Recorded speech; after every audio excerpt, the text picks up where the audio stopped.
Vous écoutez Europe 1, il est 8h17. Thomas Soto, vous recevez aujourd'hui Laurent Wauquiez, vice-président de l'UMP, député maire du Puy-en-Velay dans la Haute-Loire. Bonjour Laurent Wauquiez. Bonjour. Il y a tout lieu de penser que Gilberto Rodríguez-Leal est mort depuis plusieurs semaines, a fait savoir l'Élysée. Il était un des 2 derniers Français otages dans le monde. Est-ce que la France fait ce qu'il faut pour libérer ses otages aujourd'hui selon vous ? Oui, je crois que sur ces sujets-là, il n'y a pas de place pour des faux débats. Le président de la République, le gouvernement, comme toujours et comme ça a toujours été le cas, font le maximum. Par contre, là où il faut qu'on soit très lucide, c'est qu'il y a un changement d'ampleur, il y a un changement d'échelle au niveau du djihad dans le monde. On passe de chiffres qui étaient à quelques dizaines, quand on additionnait les personnes qui étaient formées à des actions terroristes au Yémen, en Afghanistan, au Mali, quelques dizaines de nationaux. Et là, on passe à des chiffres avec la Syrie qui sont à plus de 300. Ça signifie qu'on est face à une menace qui change totalement d'ampleur et qui suppose que notre pays sorte de la naïveté et de l'angélisme. C'est ce qui correspond aux mesures annoncées par Bernard Cazeneuve pour lutter contre ces jeunes Français qui partent en Syrie ? Je crois qu'il faut qu'on ait un débat, qui soit un débat national serein sur l'équilibre qu'on souhaite entre, d'une part, le niveau de sûreté et le niveau de protection de nos libertés individuelles. Ça veut dire quoi concrètement ? Ça veut dire concrètement qu'on a besoin d'un côté de mesures de sûreté, de surveillance passive qui permettent de surveiller, quand on parle de 300 personnes en Syrie qui sont formées à la fois de l'endoctrinement religieux et à des capacités d'action violente, c'est une menace extrêmement importante. Donc on a besoin de les surveiller. Pour ça, il faut des outils. Et ça veut dire qu'il faut qu'on renonce peut-être à certaines de nos libertés individuelles pour être mieux surveillés et éviter ces dérives, tous ? Ça veut dire qu'on a besoin de ce débat en France. Et que jusque-là, il n'a pas eu lieu. On fait l'autruche. Ce que je souhaite, c'est qu'au fond, ce plan soit une première étape, mais qu'elle permette un vrai débat républicain où on se pose ces questions. Voilà. Qu'est-ce qu'on est prêt à accepter comme niveau de surveillance ? Qu'est-ce qu'on n'a pas envie comme niveau de risque ? Qu'est-ce que vous seriez prêt à accepter ? Moi, je considère que notamment la surveillance passive des fréquentations de sites internet, des réseaux sociaux, est sur ces actions djihadistes, mais très précisément sur ces actions djihadistes, devenue indispensable. On passe de quelques dizaines à plusieurs centaines, c'est pas la même menace. On en vient aux européennes et j'imagine que vous avez pris connaissance ce matin du premier sondage que publie Europe 1 sur la région Grand Est, avec le Front National qui arrive en tête, 26%, deuxième place pour l'UMP, 24%, troisième, le PS, 15,5%. Laurent Wauquiez, visiblement, la colère exprimée par les Français au municipal n'est pas retombée, hein. Oui, alors, vous le savez, hein, j'ai écrit un ouvrage sur l'Europe, précisément. On va y venir. Et mon objectif a été de lancer ce débat sur les européennes, de refuser un espèce de syndrome que je voyais venir, où on mettait le débat sur les européennes sous le tapis. Je pense qu'il y a besoin de paroles fortes sur l'Europe, qu'il faut arrêter d'être dans les approximations, avoir le courage de dire qu'en matière européenne, il faut tout changer. Et au fond, ce qui se passe sur le débat français, c'est qu'il est phagocyté entre, d'une part, les eurosceptiques et d'autre part, les euro-optimistes. Moi, je ne regarde pas l'Europe avec les yeux de Chimène. Je pense qu'il faut être eurolucide. L'Europe, ça ne marche plus. Et donc, on a besoin de changements forts. L'élargissement a condamné l'Europe. L'Europe à 28 aboutit à une Europe qui n'est plus capable de décider. Vous avez changé d'avis parce qu'en 2011, vous dénonciez la crispation égoïste d'une Europe forteresse pour défendre à l'époque l'entrée de la Croatie dans l'Europe. Alors là, oui, et là, aujourd'hui, vous ne voulez plus des 28, vous voulez même une Europe resserrée à 6. Oui, ce que je considère, c'est qu'il faut effectivement une Europe à plusieurs vitesses. Ce que je considère, c'est que dans le même temps où on a cette Europe élargie, qui est un fait, mais qui doit être uniquement pour moi une zone d'échange économique. Mais au milieu, il faut reconstruire un noyau dur, dans lequel on est capable de refaire des vraies politiques, dans lequel on est capable d'avoir un même taux d'impôt, ce qu'on a abandonné comme ambition, dans lequel on est capable de changer ce syndrome qui est quand même le syndrome de la faiblesse de l'Europe, les travailleurs détachés. On n'a pas fait pour ça l'Europe. Quand on se retrouve à avoir des travailleurs d'Europe centrale qui travaillent en France tout en continuant à appliquer les règles du droit du travail de la Pologne, ça n'est pas pour ça qu'on a fait l'Europe. Il y a quelqu'un qui a écrit sur son blog hier « Je plaide pour toi Europe et suis décidé à combattre avec toute mon énergie ceux qui veulent, en le disant ou sans le dire, te déconstruire ». Vous savez qui a écrit ça ? Oui, bien sûr. C'est Alain Juppé ? C'est Alain Juppé. Et il n'est pas d'accord avec vous. Jean-François Copé n'est pas d'accord avec vous. Il paraît que François Fillon vous a appelé la semaine dernière, il n'est pas d'accord avec vous. Vous êtes un peu isolé avec cette position au sein de l'UMP.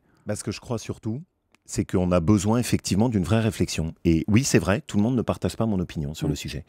Mais vous savez, je vais le dire avec une forme de clin d'œil, en matière d'amour, les déclarations ne suffisent pas toujours. Oui, il faut aussi des actes. Oui, sauf qu'il y a des élections dans un mois et que là, si on vote pour l'UMP aux européennes, on vote pour quoi ? On vote pour la ligne Copé, on vote pour la ligne Wauquiez, on vote pour une Europe à 28, on vote pour une Europe resserrée à 6. On doit voter pour moi pour un certain nombre de lignes qui sont claires. La première, c'est d'abord effectivement une Europe resserrée qui permet de rompre avec l'élargissement. Oui, pardon, Laurent Wauquiez, c'est pas le programme de l'UMP aujourd'hui, alors on comprend plus très bien.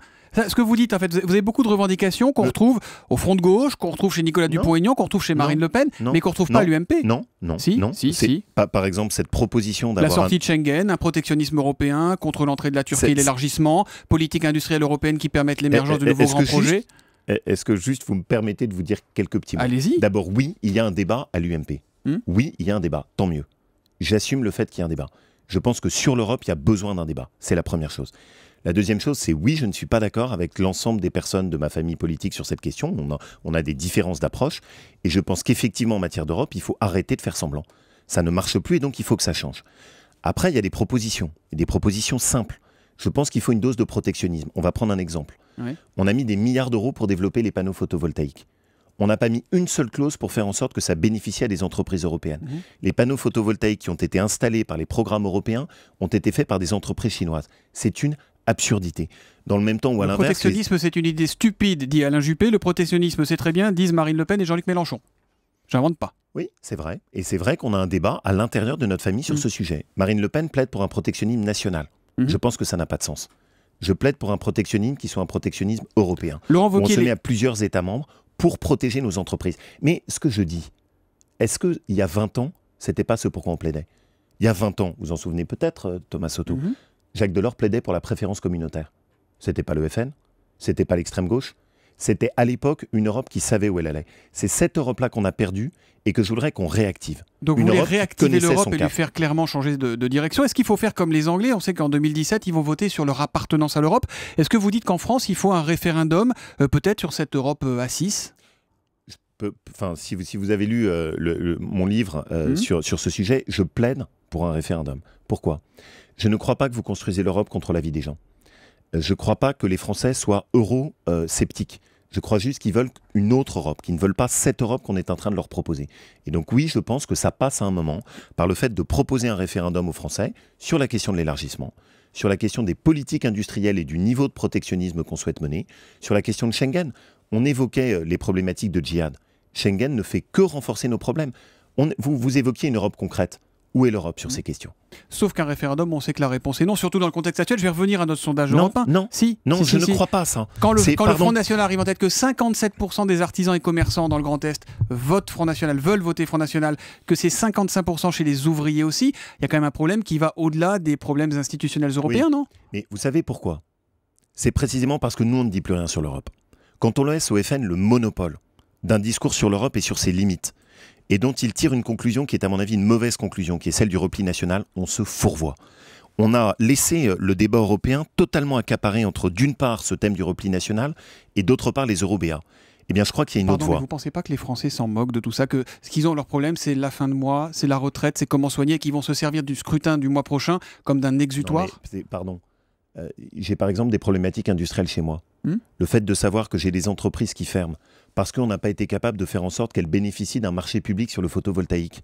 Parce que, par exemple, on laisse les pneus étrangers rentrer en Europe sans aucune protection, alors que nos propres pneus Michelin font l'objet de barrières non tarifaires quand ils veulent entrer au Japon. Vous ne croyez pas que c'est les sujets qui intéressent les gens?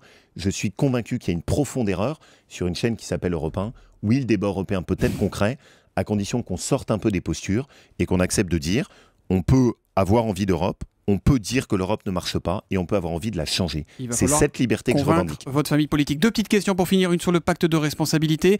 Ça grogne à gauche. Les mesures d'économie seront présentées en Conseil des ministres.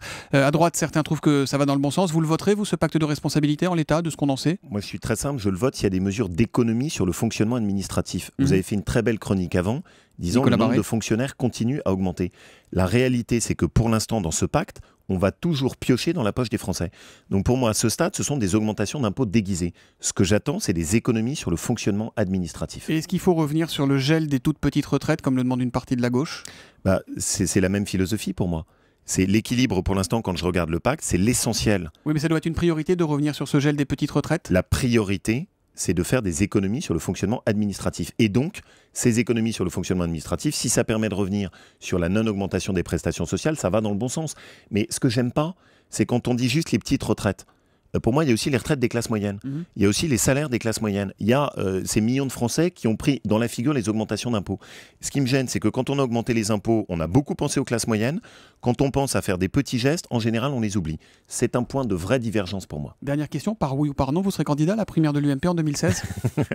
Je déteste répondre à la fin à ce genre de questions. Vous savez, les batailles d'ego, je pense que notre famille politique a beaucoup donné. Par oui à ou ce par stade, non. je préfère parler d'Europe. Donc je ne réponds ni oui ni non, monsieur Soto. Malgré malgré vos avec pressions. une réponse langue de bois de Laurent Wauquiez. Merci d'être venu ce matin sur Europe 1. Je rappelle le nom de votre ouvrage. Sur ce sujet-là, je m'autorise la langue de bois. Changez tout chez Odile Jacob. Ça veut dire que vous y pensez sans doute en vous rasant. Merci d'être venu ce matin sur Europe 1. Bonne journée.